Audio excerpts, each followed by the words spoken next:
The major foundation repair continues on this house in Maryville. So this wall's good and straight now. The structural tape put in, the mortar joints epoxied, and made this a solid wall all the way across.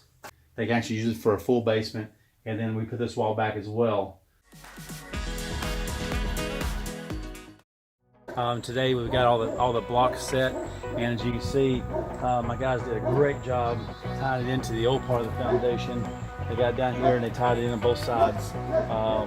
Looks like a brand new foundation. It's a lot better than what they had before. They didn't have a foundation. They had blocks sitting on top of dirt, and they put the mortar underneath there to hold the dirt up, which is silly. So we actually got on this house, we got 4 feet wide concrete, 10 inches deep, and plenty of it with rebar and everything in it like you're supposed to do. So that's the outside. Let's go inside and I'll show you what it looks like as far as we got down inside. How the block retaining walls look as well. We put some rebar in some of the cells and filled them full of mortar, so that makes it a lot stronger. All right, so what we did, we got this right here. We got on this wall here where it had the cracks. We got the structural tape put in.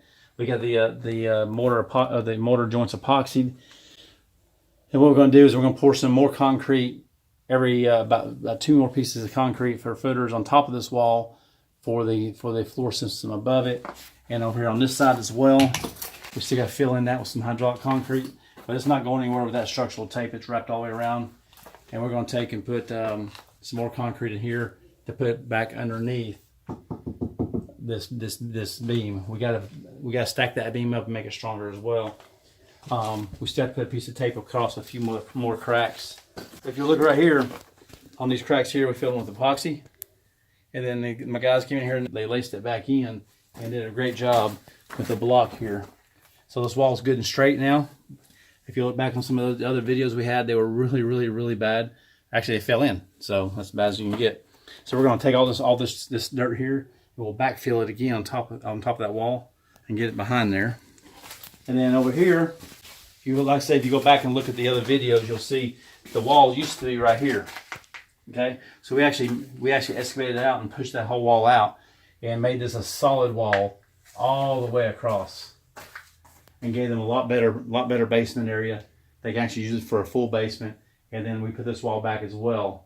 So tomorrow we're going to put the seal plates back in. We'll lower the house back down on that, and we'll be done with everything as far as that part, and then we'll be replacing these permanent posts along with this back wall with permanent posts as well. But that's how it's done. It's a process.